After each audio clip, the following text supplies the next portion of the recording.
if you've come back for more after last week's absolute chaos. And that wasn't even the half of it. If you follow on socials on ADHD as Females, you will have seen that after everything that happened, all of the chaos and calamities, losing the file, all of the RSD with the hosting platform down, all the rest of it, Spotify then broke. You literally couldn't write it. I couldn't have picked a worse week to attempt to go solo. And everything just went wrong. My computer crashed, all of this stuff. And obviously the funniest bit of all was when I genuinely allowed myself to believe that I had broken Spotify, which obviously I hadn't. But yeah, you're back for more. I'm very grateful. This is my first solo guest interview episode, so I'm trying to be totes profesh. I set up this whole microphone, there's wires, there's headphones, there's all sorts of things going on. So hopefully the sound quality is a little better than last week, and fingers crossed the editing will be too. So I'm giving myself tonight to try and edit it. And if I am being as chaotic and scatty as last week, then I'm going to hand it over to Big. But I want to give it another go because I think I might have cracked it now. And if my computer doesn't crash again, then we should be golden. So we'll see. Fingers crossed anyway. So as I said, all of the events of last week have just led to so much RSD. Last week's episode was about RSD awareness predominantly and the emotional side of ADHD. So I hadn't even said, I just made the assumption, because I'm making errors left and right, that everybody knew what RSD was. I did put a link to an article about it in the blurb of the episode. But in case you didn't know, RSD stands for rejection sensitive dysphoria. I struggle with it really, really, really badly. I always have. It's just obviously in the last little while, I've finally had a name for it. I've got a couple of little quotes here. Rejection sensitive dysphoria is when a person feels intense emotional pain related to rejection. The word dysphoria comes from an ancient Greek word that describes a strong, if not overwhelming, feeling of pain or discomfort. The condition is linked to ADHD, and as somebody on Instagram rightly pointed out, and autism, it's neurodivergence, but just in this article that I found, and experts suspect it happens due to differences in brain structure. Those differences mean your brain can't regulate rejection-related emotions and behaviors, making them much more intense. That was from clevelandclinic.org. So the irony isn't lost on me that in trying to make an episode to raise awareness about RSD, in doing so, I suffered the worst RSD of my entire life. But it was really, really lovely to have so many of you reach out and say that you suffer the same. And I mean, I say it's lovely. It's not lovely. What I mean to say is I'm really sorry that you suffer the same. It really, really isn't fun, but it does make all of the blood, sweat and tears worth it of last week. I really did give last week my absolute all, and it really did take a lot to put that out, to get it together, all the rest of it. And I literally drowned in RSD for days and days and days. So to hear that it resonated, even if it had resonated with just one person, it makes it worthwhile doing it. But to hear from so many of you is just incredible. So what I've done is I put a poll up. I went old school and I put a poll up on the stories. I asked, do you suffer rejection sensitive dysphoria? A whopping 97% of you said yes, 0% said no, 3% said no idea. I then asked, if so, how often? Only 4% of you said now and again. 54% of you said often. And 43% of you said is pretty much constant. And that is the bracket that I fall into. Like I say, I'm so sorry. It's really not fun and games. Can you tell when it's RSD? Now, only 9% said, yes, I can spot the signs. 42% said, no, my brain tricks me into believing it's true. And 49% said half. Not that long ago, I would have said, no, my brain tricks me into believing it's true. But I've been looking at evidence, and when it still doesn't bugger off, I know that it's my brain trying to trick me. I asked if any of you have any good advice. So one of you lovely lot said, in therapy, I learned to write down my thoughts, notice which one gives me a heavy emotion, and see whether or not it's actually true. Another one of you said, trying to employ CBT habits, look at evidence for, against the belief, checking if it's true. Again, the same. Try and imagine it's a friend going through the situation and imagine what you'd tell them. That's very sound advice. Asking if your reaction is over emotional for the situation. Remember, it's not personal, even though it feels like it is in your soul. Yep. Would love to know, but sometimes it helps to vent it out with someone I trust. So that is all really sound advice. It's funny because one of the things that makes me realize that it's not really true is Big does this thing. It sounds really cruel. I hope I'm not doing him a disservice in telling you this. I will check if he's all right with me putting this out. It really, really makes me laugh. And if I'm going all like, oh God, oh, it's wrong. He starts to pretend to cry and he goes, oh, people listen to my podcast. I'm a successful podcaster. Oh, poor me. And it makes me piss myself laughing. And then I'm like, oh, well, right, okay, wind your neck in, RSD, got it. So yeah, there's that. But actually, rather than that, here's what the experts say we should do. The ATTN Center in NYC say, identify your strengths and externalize them. Challenge your negative thoughts. Use the STAR method. So that is stop, think, act, recover. And finally, try mindfulness techniques. I can see when it's RSD, but the issue for me is that doesn't make it stop.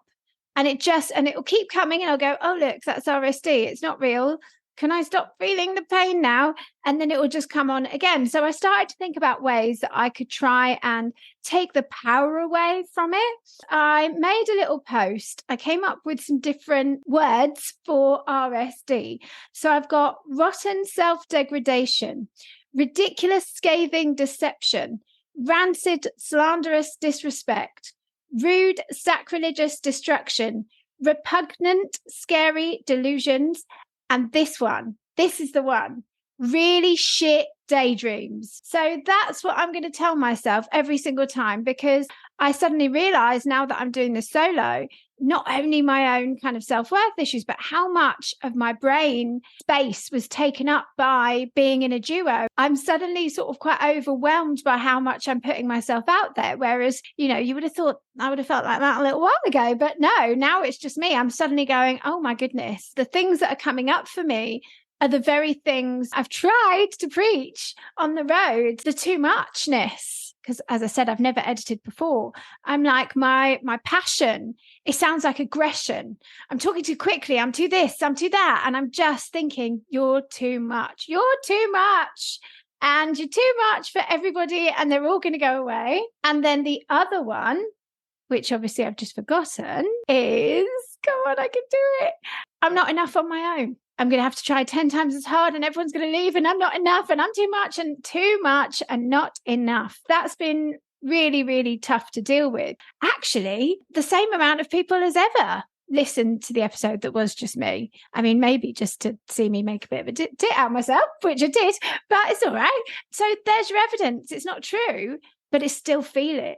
And my brain's trying to find any piece of evidence to prove itself right. And it is a defense mechanism. It is to protect you, but instead it's just doing me in, truthfully. So every time I'm going to tell myself, these are just really shit daydreams. So do one, RSD. I'm not having it. And I'm very, very fortunate to have a very special guest who could not be more perfect for this, because this absolute legend, I have no words for how legendary this person is leading a self-love revolution. I have the absolute honor and pleasure of my first solo guest being Lou in Luland. She is a digital creator. She is a disruptor, a menopausal midlife mindset shifter, and a positivity rebel.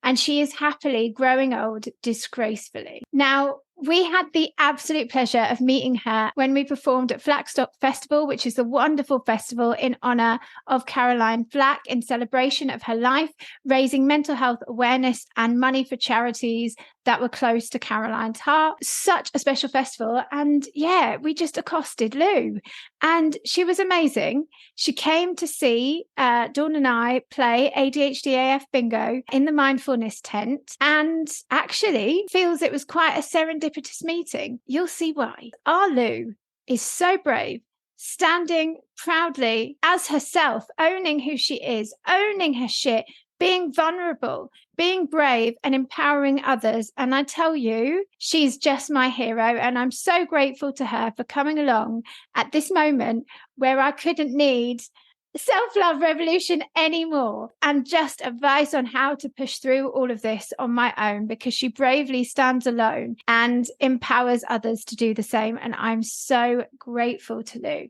And I really hope that you take as much away from this incredible, legendary woman as I have from this conversation. So enjoy. ADHD has females, ADHD AF. ADHD has females, the podcast. We did it for the acronym. Hi, I'm Dawn. Hi, I'm Laura, and we are ADHD AF. Seriously. Well, that feels like a lifetime ago. Doesn't it just? Since that recording in May 2022, we have been on quite the safari. Mm-hmm. We moved to the same street at the same time, at the same age, with the same undiagnosed neurodevelopmental condition. But despite all of the serendipity and the similarities, our ADHD presents completely differently from each other. But make no mistake, it is equally debilitating for us both. Over the course of season 1, we used our voices to raise awareness, break the stigma, and share our experiences in the hope that they help others. And unbelievably, it worked, leading us to help listeners in almost every country in the world and creating ADHD AF live events and an online peer support community, for all of which we're so very grateful. Despite all that, we're still just two rebels with a cause, having a blether from a tiny village on the beach in Aberdeen, Scotland. Two pieces of sea glass washed up on the same shore. Trigger warning. We cover some triggering topics, so please read the description of each episode before listening. We're not medical professionals, therapists or coaches. We're not qualified or even emotionally equipped to offer advice or support. We're only experts by our own experiences, which we share alongside what we discover in these crucial conversations to raise essential ADHD awareness amidst a global crisis. We won't always get it right. We will talk over each other and forget the point mid-sentence. As we continue to unmask, we're attempting to unashamedly own our own too muchness. We wear leopard print to our events because the leopard is a symbol of Aberdeen. It also symbolises bravery, courage, and the reclaiming of power. Plus, we're a little bit Han. Yeah. So that's why it's become the uniform of our leopard print army, our own special camouflage to unite the community. We're called ADHD as females purely for the acronym ADHD AF. Get it? Because we both have a juvenile sense of humour. And we swear like sailors. Sorry, mums. And of course, we're ADHD as... Anyway, this is an inclusive space where all genders are so very welcome. Yes, they are. So join us as we continue to make some serious noise about this misunderstood condition to help others like us, alongside raising awareness with a hope to influence systemic change so that those in need can be treated both medically and with the respect they deserve. We continue on this safari because hell hath no fury like two late-diagnosed ADHD women. ADHD has females, the podcast. It's recording. You can hear me. I can hear you. We're good to go. How are you? I'm good. I'm exhausted. I've had a mad weekend. I went and did a swap in Hastings on Thursday night. Then I went Friday morning. I picked up my mate. We went to Cardiff. We did another swap on Friday night in Cardiff. Oh my God. Then Saturday morning, went and did a hike squad and climbed a mountain. So yeah, I'm back in London today and I'm knackered, but I'm buzzing.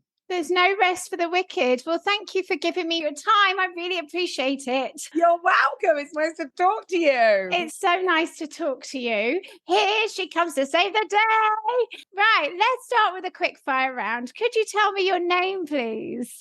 I am Lou Featherstone, otherwise known as Lou in Louland. Hello, Lou. And your location? Is Southeast London. Wonderful. Is that where you're from? Oh my God, no. I was born North London, but then lived everywhere. My dad was a vicar, so wherever God called, off we hooped. So lots in the Midlands, Kidderminster, Worcester. All over the place. Global nomad. What about your occupation? Put me a string to your bow. I never really know how to describe myself. Accidental influencer, middle-aged influencer is what I generally say. I love it. I absolutely love it because you've also got your clothes swapping, you're doing retreats, you're doing all sorts, aren't you? Yeah, I'm just all about connection. I'm all about trying to connect people in their local areas to each other and just bringing people together and just encouraging women to step out their comfort zone, try new things, seize their confidence, be themselves. I took a bunch of women hiking in Wales on Saturday and I had a voicemail message from someone in tears afterwards, just saying how she felt and thanking me. And the thing that stood out the most was she said, "Thank you for just letting me be myself."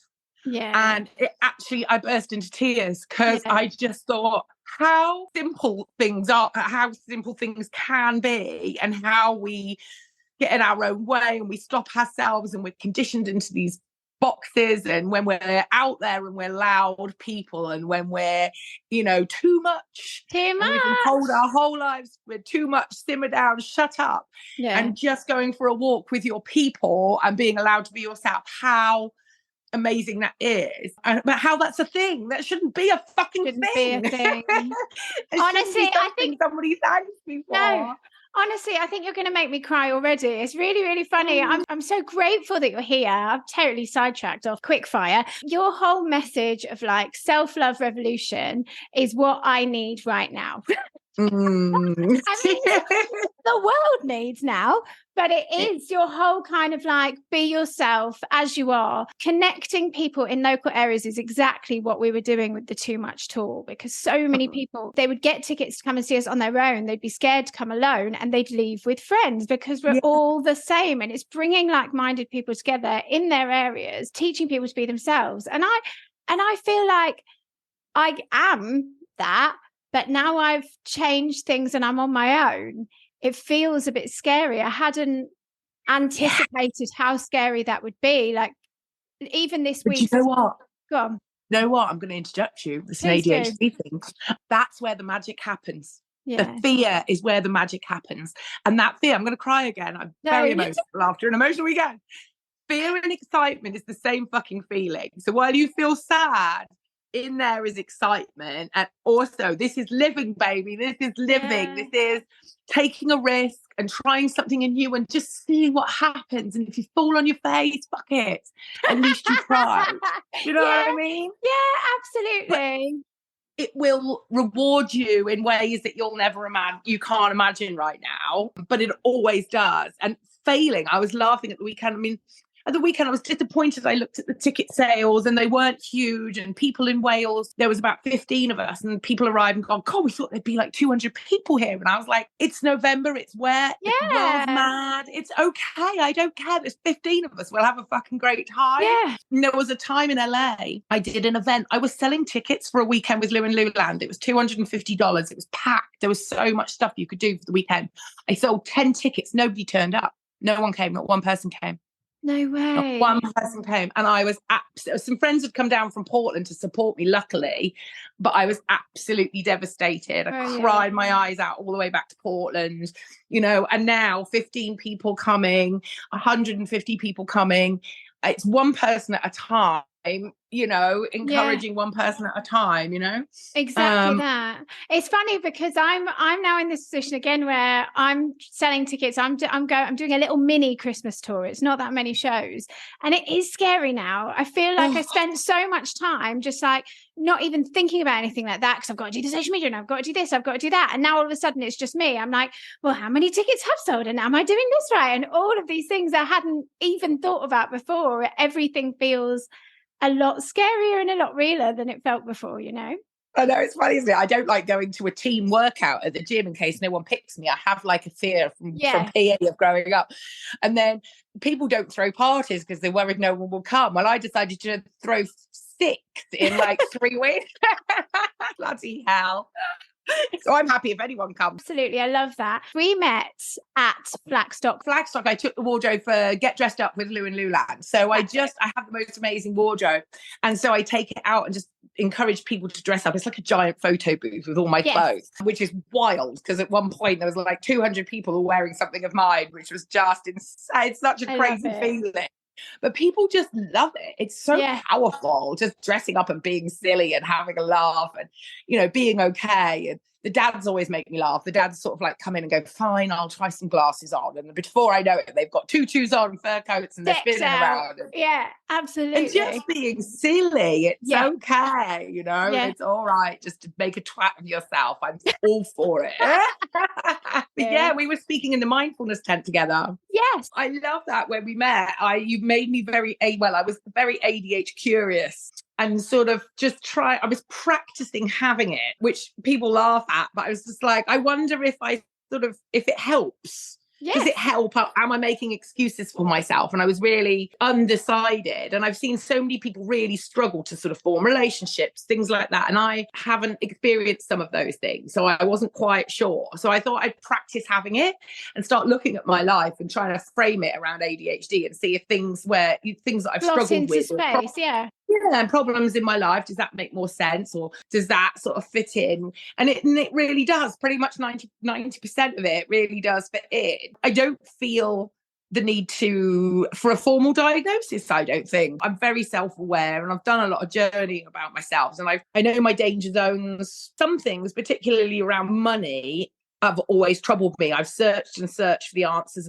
for my spending habits and my spending addictions, and the way that I shop has always, so many things. I've given up shopping for a year. I've changed the way I shop. I've adapted so much around all of that, but I still never really got to the bottom of why I shop the way I do, or the capacity with which I shop, with the recklessness with which I shop. But then when I start framing it into impulsivity and within ADHD, things do make more sense, because I've always been, people always say, I shop when I'm sad to fill a gap. And I'm like, it's never, ever, ever that. I shop when I'm confident and I'm high. So that, and now suddenly the final piece clicked into place, really, when I was practicing having ADHD.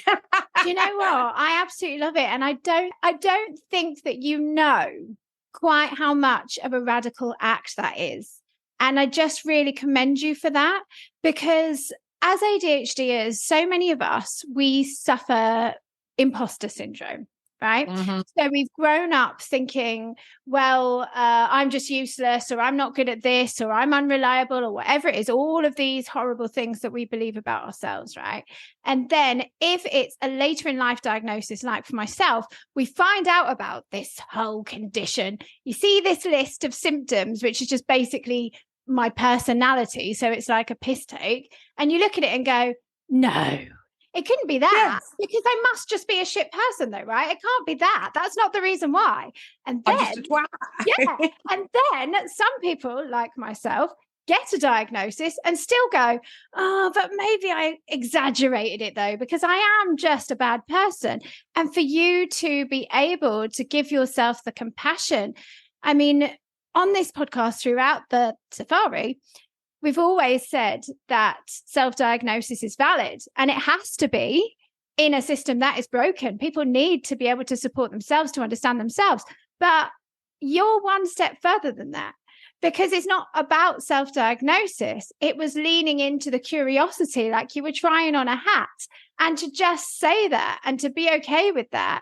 I think it's fucking wonderful. And I think that Yeah. it takes away even more stigma. And it's just like, well, actually, loads of people have it. It's really fucking common. There are these traits. And who are you harming by having a look at your life, looking back through your life through that lens? I just think it's wonderful. Wonderful. Oh, well, thank you for saying that, because I always felt I didn't want to offend anyone by saying, you know, it's not that I don't want to have it, or I do want to have it, or I don't know.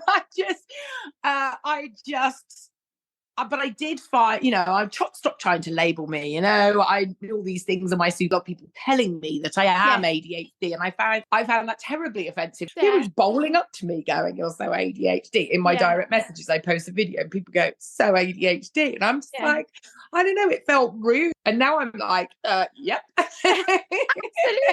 Absolutely. Turns out But I think it is lovely, because it really lends to your whole message is about self-love, self-compassion. Can you be compassionate enough to yourself to be able to look at the struggles that you faced in your life and perhaps take away the self-chastising enough to go, well, actually, it could be this thing instead. I think it's super interesting. Would you say, I love it so much how we've completely gone off piece before we've even started. Would you say that you are a can't start or can't stop person? Oh, can't stop. Me too. Can't stop. How about can't sleep or can't get up?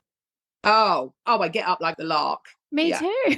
Yeah, get going. I get more done probably between 7 a.m. and 11 a.m. than the rest of the day combined.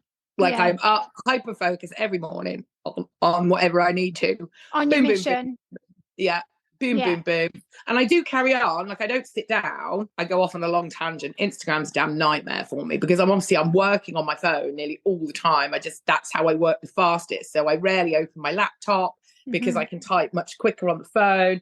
Despite the nails, I'm like fully trained with it. Friday, I couldn't even do my stories because I've broken my nail and I couldn't actually type. So I threw the phone on the floor and gave up. I was in such a tantrum. Anyway, super glued it back on and we're all back on. I'm on my phone the whole time, but I'm constantly getting messages. My direct messages never stop. There is not a moment I'm not working, I feel like. I love it, but I feel like some kind of a job with 9 to 5 where I could just leave it behind and go home and not worry would be slightly better for me. I very much relate. I think at the moment, especially navigating new waters solo, is like I wake up in the morning and I'm like, go. And it's like I can feel myself like quite agitated almost, because I'm just like, I can feel the time slipping away from me and I'm trying to run at everything I can in a day, you know? There is not enough time in the day. No. Also, I think, I mean, I really feel for you going solo. It's like flying solo is so hard. I mean, I've always flown solo really on Instagram, except for, you know, well, I say that's not entirely true. When I lived in Portland, my best friend was around a lot, fortunately for me, and spent a lot of time taking all my pictures. She was the one that would call and say, the light's beautiful up the mountain, let's go do something. And she was a friend beyond friends. I mean, I have the most amazing crew around me who supported me, but I mean, she was just ace. And then since I've moved back to London and left her behind in the States, I'm just devastated. It's been a full-blown heartbreak. And I've only just been able to really acknowledge how heartbroken I am to lose that. I haven't lost the friendship, but just to lose what we had. But can I tell you something really magical? In the wellbeing tent, I was a bit early for my talk. And I got to see you, which was fucking brilliant. And you were the ones that said to me, no diagnosis is a valid diagnosis. And so that was a game changer for me. And then you finished, and it was so fun. And then on came a lady called White Aura Healing, and she was doing some breath work. Yes. And I was there and I was like, it was really quiet. Unfortunately, they put us right next to the main stage, haven't they? Or it sounded like all of a sudden. It was so difficult to do anything. It was just so loud. I mean, it was great. And Luke Goss, one of the Goss brothers was playing. It was like banging tunes, but it was like, I'm not sure how this is going to work, but I'll give it a breath work a go. And I loved her. She was so wicked. Yeah. And she really shifted me in the tent. I was like, what the heck? And then I haven't been able to stop thinking about her all summer. And so I reached out to her and said to her, I really just feel the need to come and see you for healing. And I went to her for energy healing a couple of weeks ago. Did you? You need her in your life. Mate, I need everything. I didn't know what to expect, but she took me into quite a deep trance. She opened my chakras. She laid crystals on my chakras. A year ago, no, maybe a bit longer ago, I would have just laughed at the woo-woo-ness, all of this. But I was like, I need something and I don't know what it is. I'm ready to open up more. Yeah. And the journey she took me, and then she did some a sound bath on my pelvic area. And I didn't stop. I could feel the heat of the tears on my face. They were pouring down my face. No way. And when I left, I was dizzy and giddy. I fell over and hurt myself on the way back to the tube. She said to me over the weekend, you might feel some strange feelings in your head. You might get a headache. Or all weekend, I could feel like a push and pull in the back of my head. And it's everything's basically just like escaping. It's the energy. It was the energy. She'd moved my energy. Do you know what she let me do? She let me say goodbye. I said so many goodbyes on that journey with her in that hour. Said goodbye to my mum who had died, to my husband and my marriage, to my life in Portland. All my squad kept coming up to me. It was absolutely amazing. And since that, after the weekend and the push and pull, I felt really off kilter. I've just felt really calm. And I've had the busiest 2 weeks since. And it's been really hectic. And normally I feel like I'd be really stressed, but I felt really, really, she helped me find a calm. How do you switch off? Because like you say, it isn't a 9 to 5 and your phone's there in your hand and the messages are just going to keep pouring in. Like, how do you cope? Because even in terms of like promotion and stuff, like for me, I'm just getting used to just putting my face on the grid. It feels really scary, even though my face has been on there for a year or more, 17 months. It's hard not having a backup, because you're not always going to be on fire, or you just need someone to pick you up. Monday mornings suck. You got to get up, high five yourself, and like get yourself going, motivate yourself. It's fucking awful. I hate it. I hate Monday as a hustler. And being by myself. But I don't know. In terms of switching off, the gym is really good for me. Audiobooks really help me switch off. I mean, I do have to rewind them often and have found that I'm not listening. But because you have to concentrate on them so hard, it does switch me off. Yes. So when I'm in the car, I'm always listening to an audiobook. As I'm going to sleep, I'm listening to I listen to an audiobook and I'm asleep within 10 minutes. Yeah, that's fantastic. And if I wake up in the night, I'll have a wank and put on my audiobook always. That's the winning formula. What works? Other really basic things, like I'm so sick of not getting through a TV program because I pick up my phone. I've started putting my phone upstairs. Yes. And although I don't have a 9 to 5 job, I'm trying to just sort of plug the phone in upstairs and just have a bit of evening to myself. I really hate promoting myself.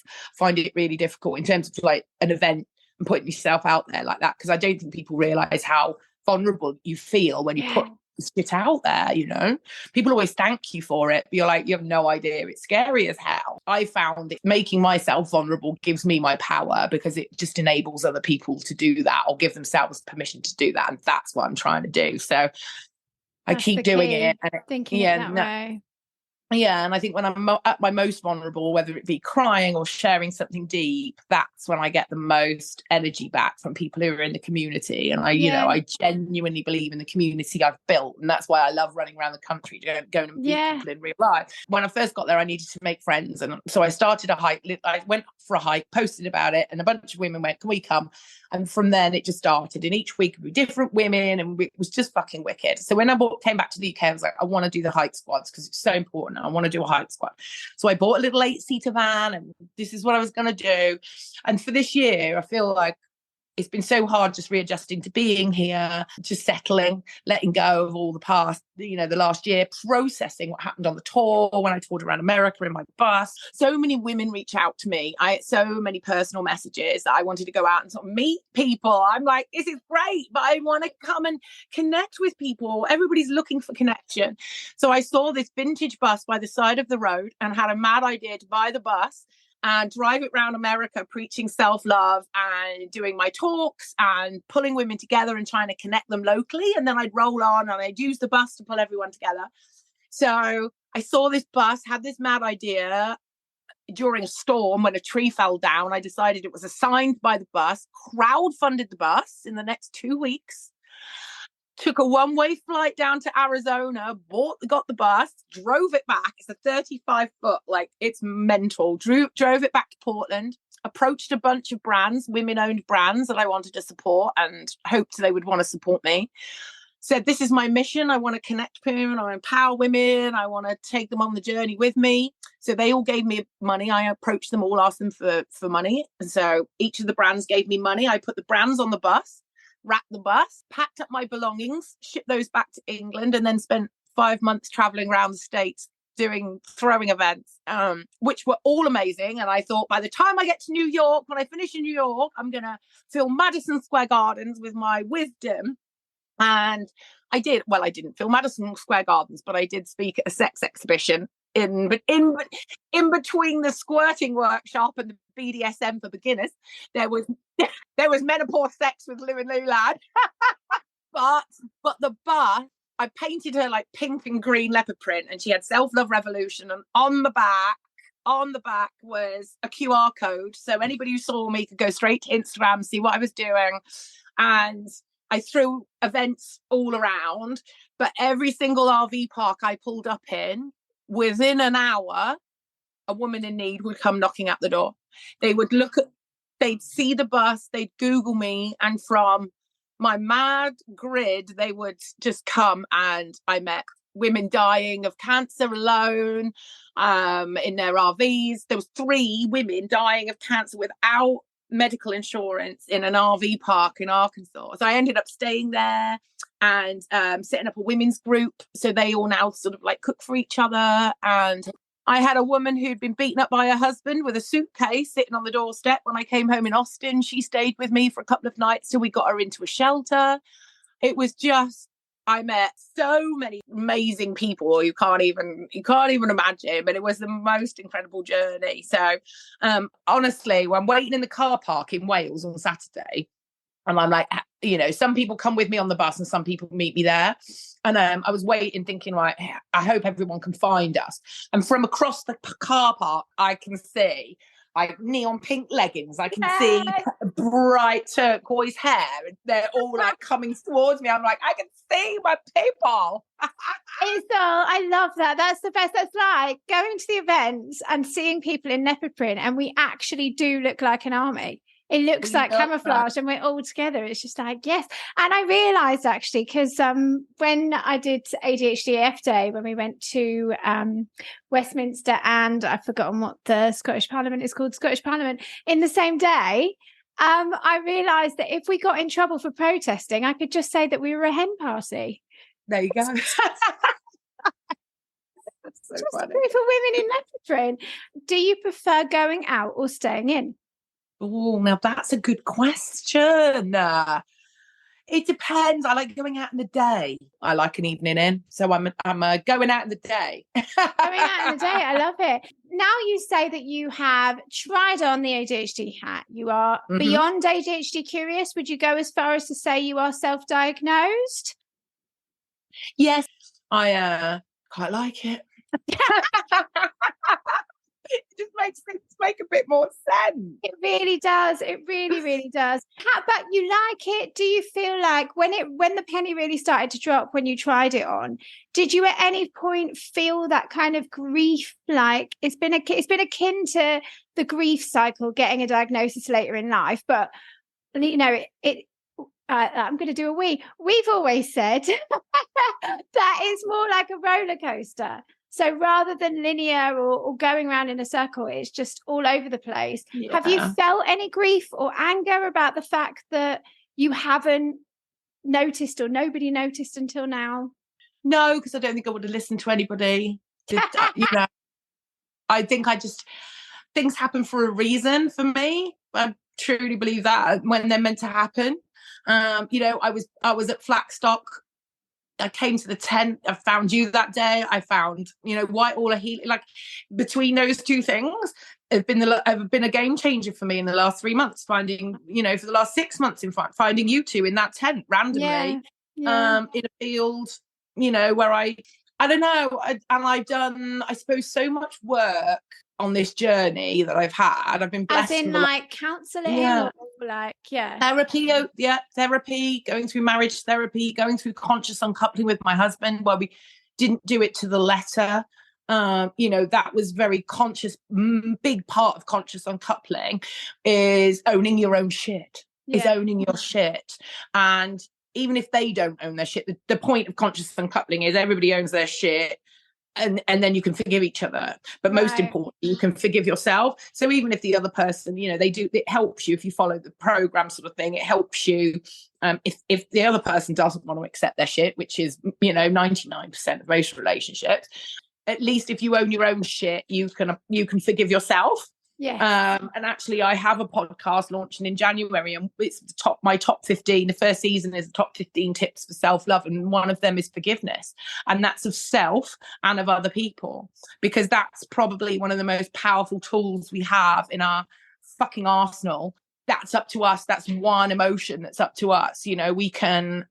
That's where our power is. We can't control how other people feel about us, see us, think about us, but we can control how we react to that and how we, and how we deal with that. And people behave like shits, and lots of people don't necessarily maybe deserve forgiveness. But if you can forgive someone and let something go, you are the person who wins out of that. You then free yourself from so much. It's not easy to do. I say it like it's really easy, and it's not. But I know, I'm taking it on board. Like, I feel personally victimized by this statement. joking. It's really powerful. It's really powerful. It's very, very hard, but it's really, really powerful. Yeah. But forgiving yourself is even more monumental. Yeah.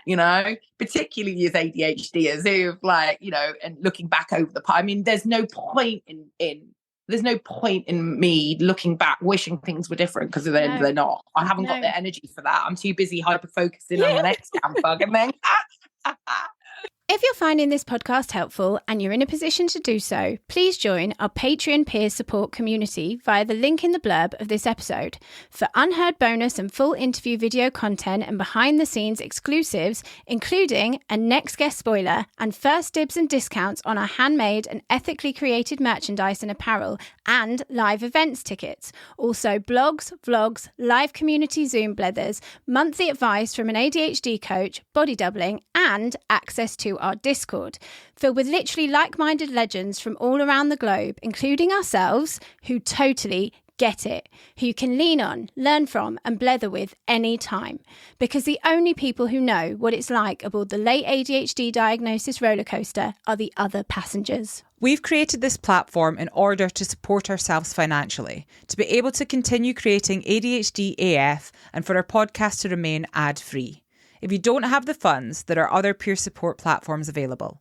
Check out the resources page on ADHDasfemales.com. If you can support us, in turn, you will receive the support of our community, a full circle of support for the Leopard Print Army. We spent our entire lives feeling like aliens, only to discover there's a whole planet of us. So hop aboard the spaceship and join us at patreon.com/ADHDasfemales. If you would like to support us without joining the community, you can make a donation via our Buy Me a Coffee page, buymeacoffee.com/ADHDasfemales. Both of us and the entire ADHD AF community really, really appreciate your support. We really do. But what do you think undiagnosed ADHD might have cost you? I know we're not going to look back, but if you could name like a top one or a story. It's got to be the spending. It's got to be the spending and my behaviour around finance, and my life is steeped in finance shame, and an incredible privilege to be on people's podcasts because everybody asks you questions in different ways. It's always like free therapy for me. I always quite like it. But I've met the most incredible people through it, and I've learned so much through doing them. And now I can't remember the point of telling you that. What do you think it's cost you? Undiagnosed ADHD. So, I do all the way through that. I'm always very, as I've said before, you know, I getting vulnerable for me is hugely important, and otherwise there's no point in it because that's my whole message: just be your fucking self. There's always a few things that I hold back. I usually share things very openly, things I tend to hold back. And one of them is getting fired for stealing from work. I mean, it was a baby swimming company, for fuck's sake. We worked in the owner's house. It was really awful. I had very chronic postnatal depression. So here I go with a list of excuses. Forget the excuses. Not an excuse. It's not an excuse. I stole money from this woman. Anyway, I've always kept that a shameful secret to myself until I go on Dorno Porter's podcast with 1 million listeners and blurt it out. And I was like, wow, I had more comments about that than anything I've ever talked about before. Yeah. So many women messaged me with so many incredible problems and all the secret money shame and the secrets that women are living with, or humans, not just women, are living with their finances. It just made me weep. So on reflection and now framing my behaviours around money and spending with ADHD, impulsivity, recklessness, like you must have been in a pickle. You must have needed the money, right? I'm always in a pickle with money. I stole money from my husband for years and years and years. You know, I'd write myself, back in the day, I'd write myself checks out of his checkbook. I remember every Saturday morning was so stressful because he worked in London Monday to Friday, so he was never around for the post. But at the weekends, he was around for the post. So on a Saturday morning, we lived in a little mews in Brighton, and he was always like, let's go do things. And I was like, no, we have to stay here, because I wanted to intercept the postman. And I would invent jobs upstairs and lean out of the window, waiting for the postman to come, or I'd clean the car, just intercept the postman. For years, I lived like that. Years. You're making me feel anxious for you. I feel that's like next level stress. What kind of fucking behaviour is that? And I've always nicked things. I nicked money from the church collection. I nicked, you know, I do like a thing from a restaurant, but everybody I know nicks things from restaurants. But like, I don't know. I never really properly shoplifted, but if it's not tight, if I'll have it away, I'll like literally light fingered all the time. If I do a collection for someone who was leaving for work, you know, I'm doing the leaving present collection, I spend the money. I mean, I then have to get it from somewhere, and I always would. Yeah.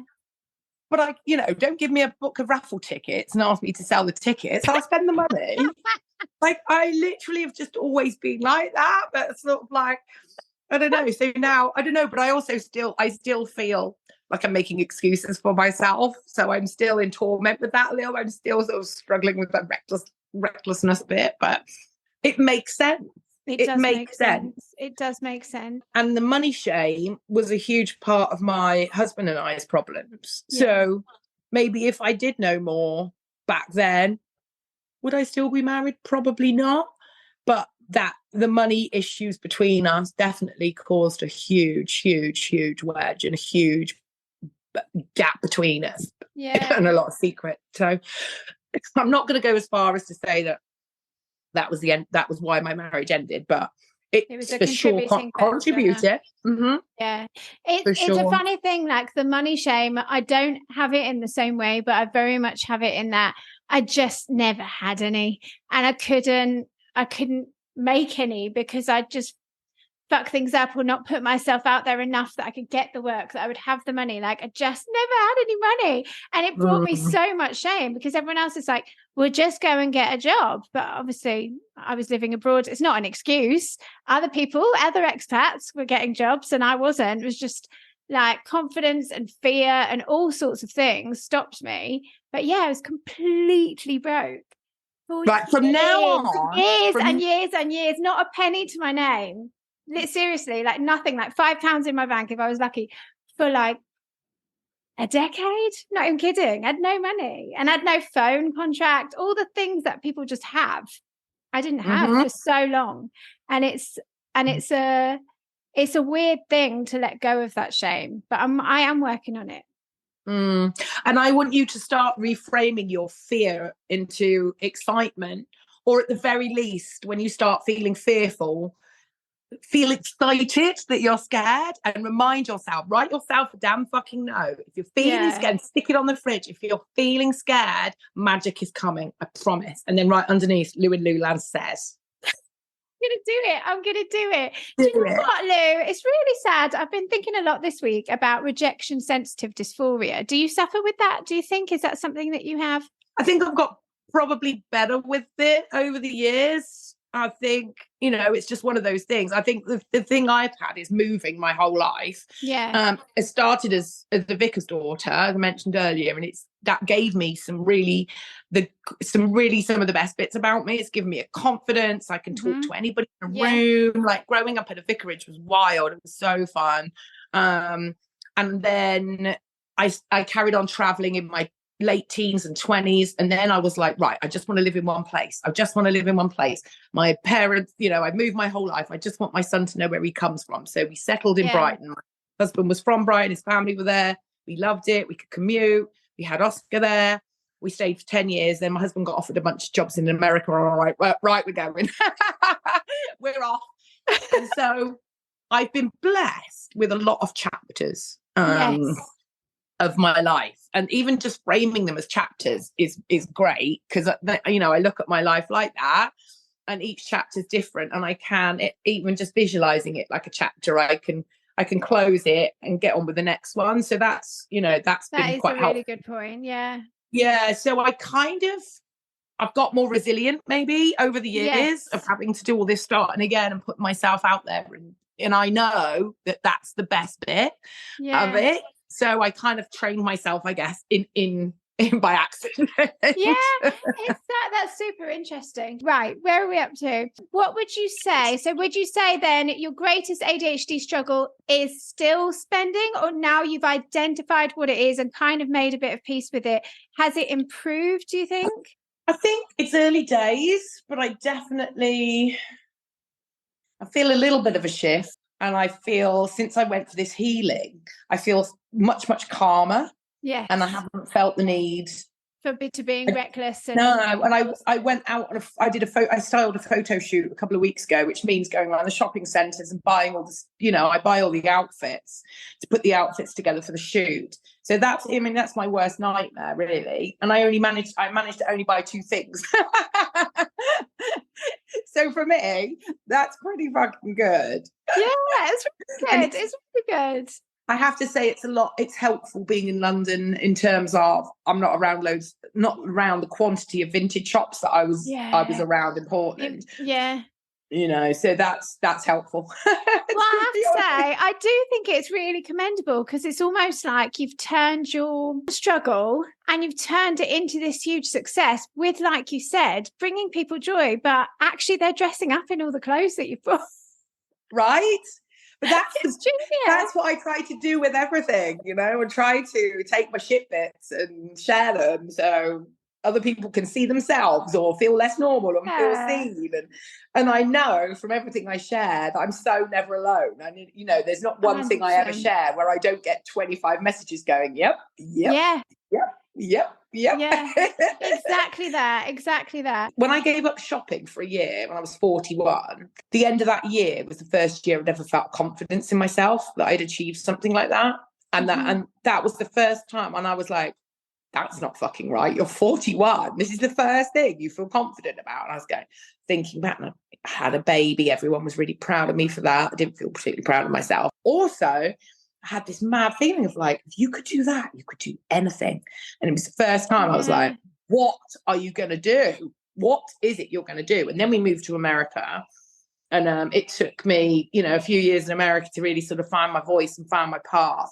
That was an incredible gift that time. It did see the end of my marriage, but always be grateful for that experience of living in another culture and getting to know America for better or worse. I made friends for life. My recklessness and impulsivity. But that was brilliant for making friends, because everybody wants to come along for a bit of fun. Do you know what I mean? Yeah, absolutely. but those people help me appreciate all those things about me, and helped me and loved me for all my weirdness. I've always wondered why I feel very overwhelmed in a big group when we go out in an evening. Sometimes I want to be the center of attention, and other times I just can't stand it and I have to go home. I'm really weird when I go out in the evenings. And I get very, I think it's the over sensory. Sometimes I can't cope with the noise. That's weird. I used to love raving, can't cope with it, which is really odd. And I also hate karaoke and Halloween, but I think it's because I like to be centre of attention. I've got a friend like that. She always gets really annoyed when it's fireworks, because it's like, all right, we've looked at that enough now. Can you look back at me? That's so funny. That's so funny. So, how do you get your dopamine? I mean, we've got to really talk about dopamine dressing, right? So we've talked about the shopping. I mean, anybody who hasn't seen your page, you need to go and look now, because Lou always looks absolutely fucking amazing. So how you turn a look, I saw you in a thing the other day. I think I even commented on it, and it was like this leopard print cape thing. And I was like, oh my God, where did you get that? A damn clothes swap. Oh, so good. So good. So what do you think? Like, do you feel that has just intrinsically always been in you? Like, I'm drawn to bright colors and patterns. And I always thought that was because I'm half Caribbean, like a carnival-esque element to things. But now I kind of realize that we need that dopamine. So the dopamine dressing side of thing really works. The dressing, I think CrossFit for sure. CrossFit is, when you go to a CrossFit gym, it's a gym full of ADHDers and ex-addicts, and there's some very big personalities in there. For sure, the fitness, that is a good. That's a good mega fit. There are loads of videos of you lifting bloody enormous weight things. When did you get into that? Has that always been a thing, or is that? No, I found fitness when I gave up shopping. I joined a boot camp in Brighton, which I loved, and then I wanted to get more ripped, because Tumblr then had started and there was loads of really fit, ripped birds on there, and I was like, I want a bit of that. So then I went and joined a bodybuilding gym, and my body changed really quickly. I actually really got quite cut very quickly, and then we moved to America, and I found CrossFit. I was wandering around Portland just going, what do I do? There was spin, and there was oh my God, any fitness you can think of, Portland's so sporty. Yeah. And I wandered in a gym and they were playing Eye of the Tiger.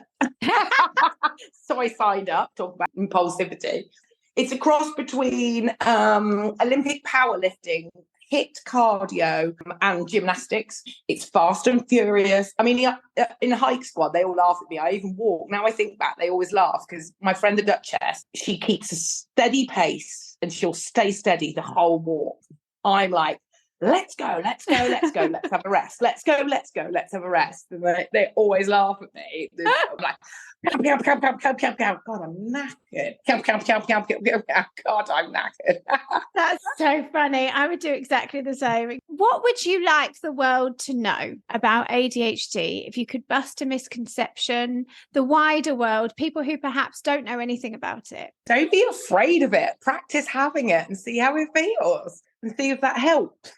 But just don't be afraid of it, or talking about it, or trying to find answers for things, just keep searching for your answers. Yeah. Stay curious. And what would you like our listeners to know? So our listeners are predominantly people who are self-diagnosed or diagnosed with ADHD. And a lot of them will be struggling with their own self-love, like me. Absolutely. Do you know what? One of the things I tell, and this is, for an ADHD to do this is a lot, or try and remember at the end of the day, just to make a list of all the good things that happened in a day. From, when you nail your cup of coffee in the morning, you've got the right cup, the coffee's just right, you get the milk hot, everything's just bang on. Somebody lets you out at the freaking traffic light. Someone lets you cross the street. I don't know. Every single good thing. The sun came out. If you do that for 2 or 3 days and you make a list of all the tiniest things, within about 2 or 3 days, you start looking for them. And then soon you're just constantly looking for the fucking good things. And then the shit things do keep happening. It doesn't stop the shit things happening. It just helps you handle the bad things a little better. Because you're Or tuned into the good. Yeah. yeah, or you can balance out, oh well, but also look at the good things. So okay, Yeah. let me just deal with the bad shit. But also, let's look at how many good things happened in a day. That little tweak can make such a massive difference. And journaling, if you've got the energy to do that, even a little bit, it's a really good. And I recommend this to you right now, because even in 2 weeks, you'll look back to what you would write today. You know, I did a podcast. I fucking turned on the buttons. I hit record. I said, I did say we 3 times. I'm doing this. I'm doing this. I've done this. In 2 weeks, you'll look back. You're like, fuck me. Look how far I've come in 2 weeks. In 2 weeks, you'll surprise yourself. In every single podcast that you do, you'll say we less. And sometimes you'll still say we. I do. I call my husband, my ex-husband, my husband. I say we a lot. You know, I think in we still. That's okay. And then I go, oh, it's you now. Fuck. And then I go, also, yes. Absolutely. Oh, I love that. Yeah, it's the glimmers, right? It's being grateful for the little things, because there's always going to be shit things. You're so right. We all have shit, and a lot of it. But show up for it. Show up for yourself, and show up for your shit. Okay, I'm trying. It was a general message to the world who are listening. I'm not you. What is your win of the week? Oh, talking to you. Oh, stop. Talking to you. No, it is. Do you know what? It's quite magical what happened at Flatstock for me. Yeah. It's such a special event. I was crying out. I was howling when Ollie Murs sung Sweet Caroline. And see, there was the mural on the wall and everyone was writing, and Caroline's sister wrote on it, do you see how much love there is here for you? And I mean, it's so lovely, but it makes me so sad. So many of us need to be able to open up and see that and take the love that is there and give ourselves that love. Absolutely. See, and that's the ultimate, you know, look what they've done with the shittest of things. Yeah. You know, and turning it into something for somebody else. What they've created there is beautiful. So truly, it was a really special event, and just so many lovely people, such a good vibe. I hope they'll have me back. Yes, ditto. Super fun. Tell me, what is the most ADHD thing you've done this week? How long have you got? The most ADHD thing I've done this week is probably organised 3 clothes swaps and 2 hike squats in a bit of hyper focus, and then run around the country. It's also, ironically, the best thing I've done in the last week. So there you go. As usual, it's the best. Oh, I love that. Thank you ever so much. What does the rest of your day look like? Going gentle on myself today after the weekend. And then I'm going to get ramped up for Somerset on Friday. I'm doing Somerset Friday swap, and then walking Cheddar Gorge on Saturday morning. Lovely. How lovely. Oh, I do love it. West is best. I love it around there. So thank you ever so much. It's so lovely to speak to you. I'm so grateful that you're my first guest solo. And I'm just super grateful for your support and advice. And I'm going to do it. I'm going to write the note. I'm going to put it on my fridge. Stop getting in your own way. You're doing it. Look, you're doing it. Boom. Done. Yes. Self-love revolution, baby. Woo-hoo. Lots of love. Bye, darling. Well done. Bye. Well, I hope you enjoyed that whirlwind of a trip to Luland as much as I did. I have put the sticker on the fridge. I will post a picture to prove it. I just can't even find the words for how inspirational Lou is and how kind she is. I'm so grateful to her for taking the time to speak to me and to be my first solo guest. I just think it's quite interesting. If you think about how we started this conversation, Lou gave the example of the person that she took on Hike Squad. You could see how emotionally moved she was by how simple it was. The simplest thing was just letting somebody be themselves. And actually, I really feel like it's gone full circle, because the message of stay curious, the fact that Lou serendipitously saw our show and it resonated, and she gave herself the compassion that she preaches, allowed herself to try on that hat, to stay curious, and actually all that has ensued after that in becoming self-diagnosed. It really is that simple, or at least it should be. You know, ADHD, it isn't an exclusive club, for fuck's sake. The trend thing is outrageous. We're not VIPs. It's not cool and trendy. It is a neurodevelopmental condition. And as much as many people don't like the word, it is a disability under the Equality Act 2010. Now, I saw Lou's face when we performed at Flackstock. I mean, let's be honest, if you've seen the picture, she's not exactly inconspicuous. So I saw her in the crowd and I could see, just as I've seen many other times on different ADHD AF shows, the penny dropping, the things that were resonating with her, the answers to the questions, the shame dissolving, evaporating, eradicating around her. When you look at Lou's life, the empathy and compassion that so many of us share because we've all struggled so much in our lives, but also the divorce, the financial issues, the debt, and actually even the stealing, the addiction to shopping. I just think it's so commendable that Lou has been brave enough to speak out about the really shameful act of stealing from her employer, of stealing money in her marriage. That's so incredibly brave to actually own her shit. She practices what she preaches.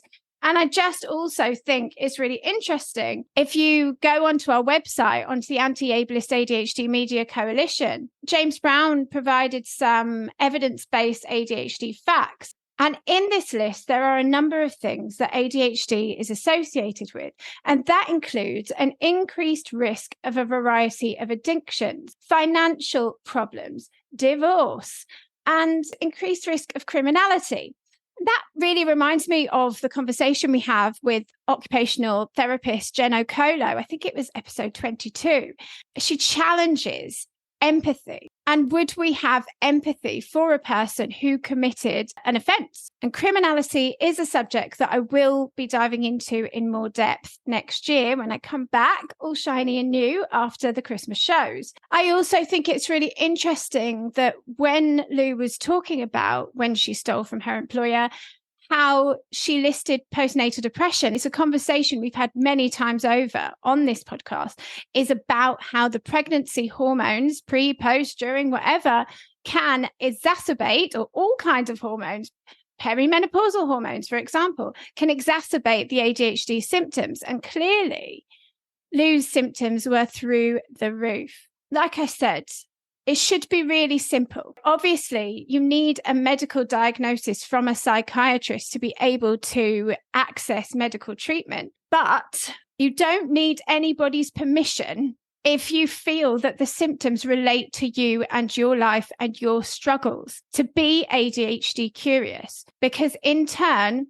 that could lead to self-diagnosis, which could lead to you living a better life, as Lou has, because she's eradicating or working through getting rid of that shame by owning her shit and looking at it through a different lens rather than believing that she is some kind of awful person, which, as we can hear from her story, her message and what she's all about, that couldn't be further from the truth. She is all kindness, all heart, and I'm just super grateful and love her to bits. So thank you very much, Lou, for bravely speaking out at a time when so many of us are drowning in imposter syndrome or being judged as hopping on some kind of fucking trendy bandwagon.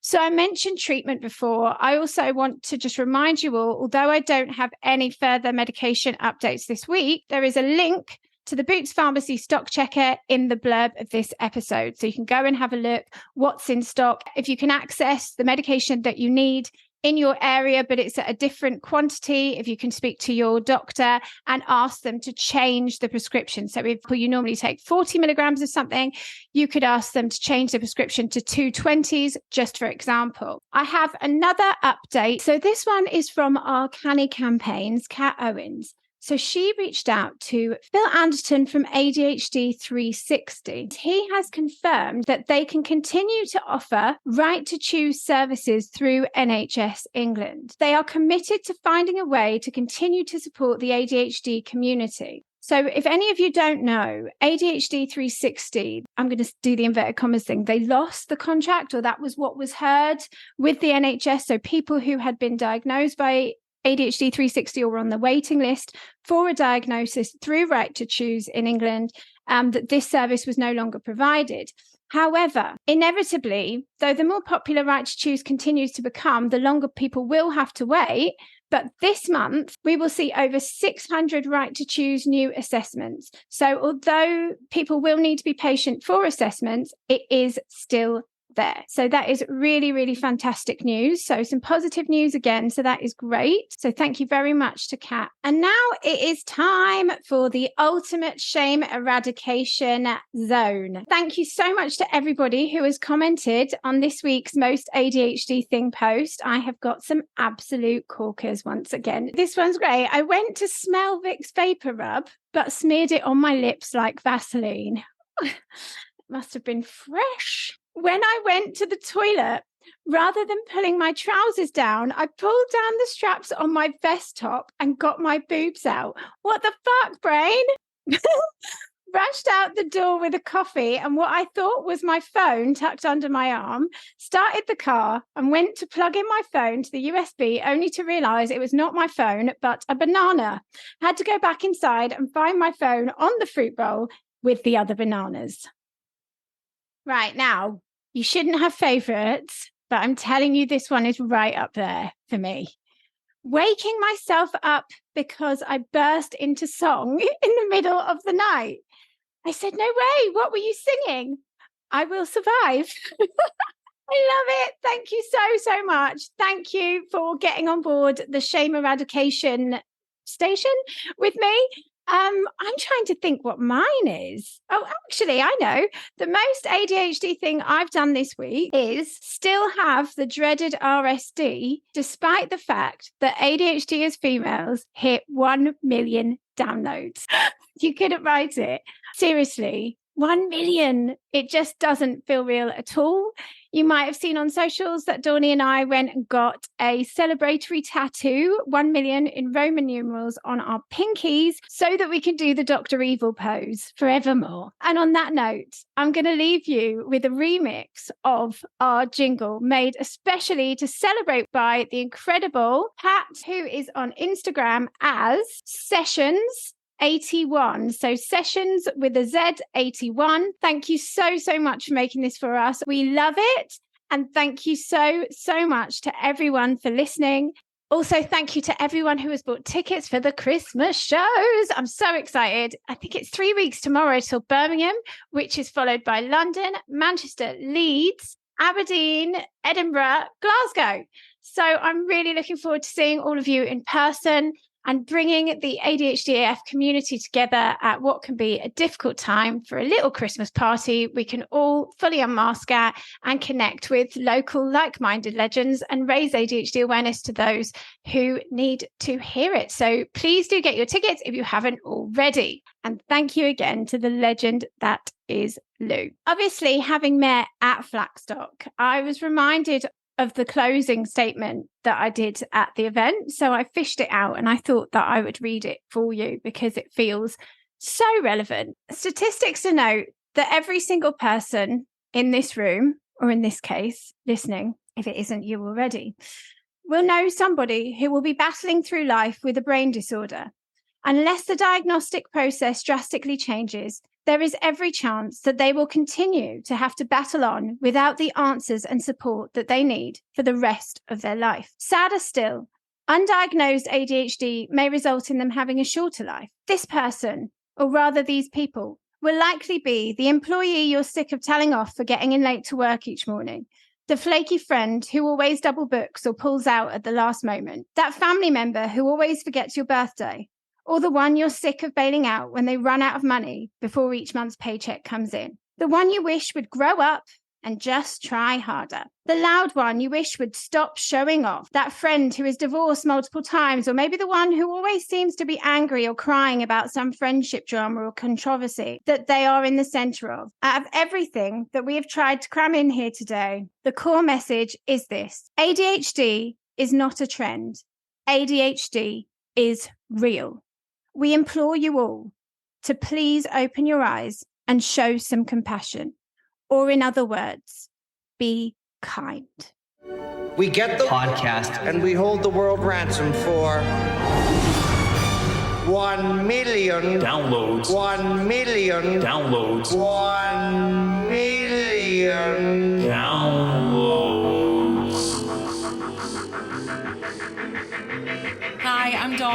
Hi, I'm Laura, and we are ADHD AF. Seriously.